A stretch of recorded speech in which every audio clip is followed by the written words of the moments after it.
अच्छा, इसके साथ साथ फवाद चौधरी ने यह दावा किया कि vote of no confidence season 2 भी आने वाला है। सो उन्होंने भी कल एक टीवी प्रोग्राम में कह दिया। तो दावे तो हर तरफ से बड़े बड़े हो रहे हैं। इसी पे बात करेंगे ब्यूरो चीफ जियो न्यूज़ लाहौर और ब्यूरो चीफ जियो न्यूज़ पेशावर हमारे साथ मौजूद है। रईस अंसारी हमारे साथ मौजूद हैं लाहौर से, शकील फरमान अली ने ज्वाइन किया पेशावर से। रईस साहब, सबसे पहले तो ये बताइए कि ये पुलिस अफसरान के खिलाफ केसेस का मामला हो या फिर शहबाज गिल की इस्लामाबाद पुलिस की हवालगी का मामला हो, इत्तलात हैं? राना साहब भी कह रहे हैं, राना सनाउल्लाह, कि भाई परवेज़ इलाही और इमरान खान में सब कुछ ठीक नहीं चल रहा। तो कितनी हकीकत है इसमें? देखिए, जो आपने बात की कि ये जो 25 मई का वाक़या हुआ था और उसमें जो है ये जो पुलिस अफसरान के बारे में बार बार कहा जा रहा है कि जिनके ख़िलाफ़ मुकदमे दर्ज किए जाएंगे, इस पर आपने ठीक कहा कि परवेज़ इलाही का मौक़िफ़ ये है कि ऐसा नहीं होना चाहिए। और आईजी भी जो है, आईजी पंजाब, उसका भी मौक़िफ़ ये है कि ये मुमकिन नहीं हो सकता। इस तरह जो फोर्स है उसमें बददिली पैदा होगी, क्योंकि ऐसे इवेंट होते रहते हैं। अगर उन्होंने ये भी कहा कि हमें ज़रा ये कहते हैं कि जिस तरह उन्होंने कहा कि मुकदमे दर्ज करो, तो उन्होंने कहा कि ये जो हमने जो ये मुकदमा दर्ज किया है, जो पंजाब असम्बली में उस दिन वोट ऑफ नो कॉन्फिडेंस जो वज़ीर आला का इलेक्शन हो रहा था, उसके अंदर जो वोट, वो जो बैलेट पेपर वगैरह फाड़े गए, उसका मुकदमा दर्ज किया गया। तो कल जो नई हुकूमत आएगी वो इन पुलिस अफसरों, इन अफसरान के खिलाफ पर्चे दर्ज करने शुरू कर देगी। हालांकि जो पंजाब असम्बली में जब इलेक्शन हुआ था, उसमें ये आम देखा आपने कि ये कुर्सी चला देनी, मुक्का मार देना, धक्का मार देना, पेपर फाड़ देना, ये आम होता है। इस पर कभी पहले मुकदमे दर्ज नहीं हुए। उसमें ऐसा कोई नहीं कह सकते कि कोई ऐसा वाक़या हुआ, क्राइम हुआ कि मुकदमा दर्ज किया जाए। अब उन्होंने 5-6 लोगों के ख़िलाफ़ मुकदमे दर्ज कर लिए हैं, तो कल वो जो उनकी गवर्नमेंट आएगी वो इनके ख़िलाफ़ मुकदमे दर्ज करेगी। तो उस रोज़ भी जो है वो पुलिस की पूरी गवर्नमेंट की प्लानिंग से, गवर्नमेंट के हुक्म से हुआ था। इस तरह बार बार मुकदमे दर्ज करने से जो है वो फोर्स में बददिली होगी। यही वर्चन है, मौक़िफ़ अपनाया है वज़ीर आला ने, और यही मौक़िफ़ आईजी ने अपनाया। अब ये कह लें कि इसकी वजह से उनसे अनबन शुरू हो गई, क्योंकि जो इमरान खान का और तहरीक इंसाफ का स्टाइल है कि बस कुछ हुआ बस उसे उतार दो, उसको पर्चा दे के अंदर कर दो। तो इसीलिए जो आपने बात की शहबाज गिल वाली, शहबाज गिल का जो मामला है वो पंजाब पुलिस रख ही नहीं उसे सकती, क्योंकि वो इस्लामाबाद पुलिस की कस्टडी में है। और उस रोज़ जो जेल का मामला था, उन्हें इस्लामाबाद कोर्ट लेके जाना था। जब अदालत में लेके जाएगी तो इस्लामाबाद पुलिस लेकर जाएगी। वो किस तरह कस्टडी में रख सकते हैं? कस्टडी में सिर्फ उस वक्त रख सकते हैं ये पंजाब की हदूद में, कि क्योंकि जेल नहीं है इस्लामाबाद में, तो अडयाला जेल लाएंगे। जब अडयाला जेल लाएंगे तो बड़ा सीन हुआ था ना उस दिन अडयाला जेल के बाहर भी। कई घंटों के बाद फिर इमरान खान साहब का तो मुबैना तौर पर जरा यही बता रहे थे, जहाँ से अरेस्ट होते हैं तो वहीं की पुलिस नहीं, फिर अदालत ने कहा था ना कि इनका रिमांड अब मिल गया फिजिकल, तो अब इन्हें इस्लामाबाद। अच्छा शकील फरमान साहब, हम मुकदमात की बात ही कर रहे हैं, तो अब सुनने में आ रहा है कि खैबर पख्तूनख्वा में भी पीडीएम रहनुमाओं पर मुकदमात का सिलसिला जो है वो भी शुरू होने जा रहा है। ऐसी कुछ बातें गर्दिश कर रही हैं, अगर आपको पता हो, और कौन कौन से रहनुमा हैं जिनके खिलाफ मुकदमात जो हैं वो दर्ज हो रहे हैं? देखें, खैबर पख्तूनख्वा हुकूमत ने फ़ैसला किया है कि रियासती इदारों के ख़िलाफ़ जो है नफ़रत अंगेज़ बातें जिन्होंने की हैं पीडीएम के रहनुमा, उनके ख़िलाफ़ मुकदमात दर्ज किए जाएंगे। और साबिक़ वफाकी वज़ीर हैं अली अमीन गंडापुर, उन्होंने सूबाई हुकूमत को दरख्वास्त की थी और उस दरख्वास्त के ऊपर जो है काबीना ने मंजूरी दी है। और डेरा इस्माइल ख़ान में जो है एडिशनल असिस्टेंट कमिश्नर हैं, उनको मिजाज अथॉरिटी जो है तैनात किया गया है। और अली अमीन गंडापुर ने इस हवाले से उनको शिकायत भी की है, दरख्वास्त दे दी है। और उन्होंने एडिशनल असिस्टेंट कमिश्नर जो हैं उन्होंने मुतलका डीपीओ को जो है ये दरख्वास्त मार किया। अब डीपीओ फ़ैसला करेंगे कि इनके ख़िलाफ़ मुकदमा दर्ज किए जाएँ या कि नहीं। इसी तरह जो है थाना शर्की में जो है पेशावर में, वहाँ पर भी दरख्वास्त दायर की गई है और वहाँ पर भी जो है पुलिस इस दरख्वास्त का जायज़ा ले रही है। चलें, ये सब कुछ तो हो रहा है वहाँ पे। दूसरी तरफ लाहौर से हम जानना चाहेंगे रईस अंसारी साहब आपसे कि ये परवेज़ इलाही साहब और पीटीआई के जो दीगर वज़रा हैं, अभी तक मामलात ठीक चल रहे हैं? मतलब एक आइडियल वर्किंग रिलेशनशिप तो शायद ना हो। हम देखते हैं कि बार बार मोनस इलाही और वो मुलाकात करने के लिए भी जाते हैं, तो मोनस इलाही साहब तो मीडिएशन का किरदार ही निभा सकते हैं, ज़्यादा से ज़्यादा और क्या कर सकते हैं, क्योंकि वो अपने अब्बू से ज़्यादा इमरान खान के फ़ैन लगते हैं। है क्या अंदर की खबर? कितनी देर ये गाड़ी चल सकती है? देखिए, वो आपने बात ठीक की कि ये मामला जो है वो इतना बहुत ही आइडियल नहीं है। और आपने देखा होगा कि जो मामला शहबाज गिल के बयान से शुरू हुआ, जिस पे उनकी गिरफ्तारी भी हुई, उसके ख़िलाफ़ बाकायदा परवेज़ इलाही ने बात भी की थी, क्योंकि इमरान खान और तहरीक इंसाफ ये चाहते हैं कि जो हमारा स्टांस है, जो हम लेके चल रहे हैं, जिस तरह हम जो एस्टेब्लिशमेंट के ख़िलाफ़ बात करते हैं, वही उसी तरह जो है वो परवेज़ इलाही भी हमारे साथ लेके चलें। क्योंकि वो कहते हैं जी परवेज़ इलाही तो 10 सीट उनके पास हैं, हम तो 178 तो हमारी सीटें हैं, तो परवेज़ इलाही लेकिन एक तरह साथ से में ये हमारा भी तो मोनस मौक़िफ़ है ना इलाही कि अगर ये 10 सीटें उधर चली जाती हैं तो इमरान खान साहब को पंजाब की हुकूमत नहीं मिलती। सो इन 10 सीटों की अहमियत भी बहुत ज़्यादा है। जी जी बिल्कुल, पहले भी मंजूर भुट्टो के दौर में भी ऐसे ही हुआ था। इन सीटों की बहुत ही अहमियत है। और लेकिन जो जिस तरह आपने बात की कि वो मानते नहीं हैं डिप्टी कमिश्नर, जो नहीं मानते उनके ख़िलाफ़ कार्रवाई हो, भाई आप उनको कानून के मुताबिक जब अमल करने का कहेंगे तो वो मानेंगे। जब कानून से हट के बात करेंगे तो उनके लिए मुश्किल हो जाएगा ना काम करने के लिए, कि आप DPO को कहेंगे फ़लाँ के ख़िलाफ़ मुकदमा फ़लाँ के तहत दर्ज कर दो, उसकी कोई ग्राउंड बनेगी तो होगा ना।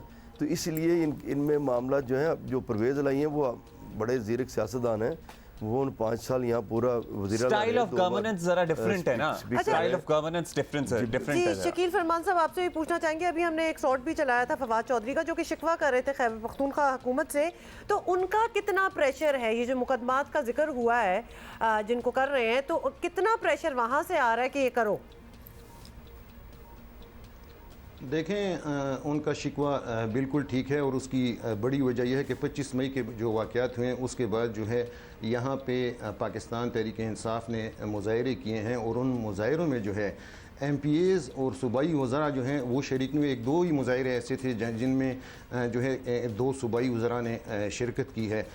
और अगर आप ज़्यादातर मुज़ाहरे देखें तो उसमें पाकिस्तान तहरीक इंसाफ के जो कि 2/3 अक्सरियत है खैबर पख्तूनख्वा असम्बली में, मतलब मेजॉरिटी जो है सीटें जो है पाकिस्तान तहरीक इंसाफ के पास हैं, तो उनके ना ही सूबाई वज़रा और ना MPAs जो हैं उन्होंने मुज़ाहरों में शिरकत की है। और हाई कमान जो है पार्टी लीडरशिप, उसने इस बात को महसूस किया है। और इसको आप देखें, 2 दिन पहले पेशावर में वर्कर्स कन्वेंशन और परेश खट्टक साहब जो कि सूबाई सदर हैं, उन्होंने भी शदीद बरहमी का इज़हार किया है कि MPAs कहाँ हैं, MPAs को तो यहाँ पे होना चाहिए। तो इसके बाद मेरा ख्याल है कि जब ये फवाद चौधरी साहब और मरकज़ी लीडरशिप ने इनको कहा है, तो इस्लामाबाद को काउंटर करने के लिए जो कुछ इस्लामाबाद में हो रहा है, तो अब यहाँ पे इन्होंने फैसला किया है कि ये PDM की क़यादत के खिलाफ जो है तवानाइयाँ मतलब MPAs इन मामलों में सर्फ करें। आपको पता ही है सैलाब ने तबाही मचाई हुई है across the province. Khyber Pakhtunkhwa में मुतअद्दिद इलाकों में सिक्योरिटी के चैलेंजेस भी अपनी जगह हैं, तो MPOs को वहाँ बिजी नहीं होना चाहिए। फरमान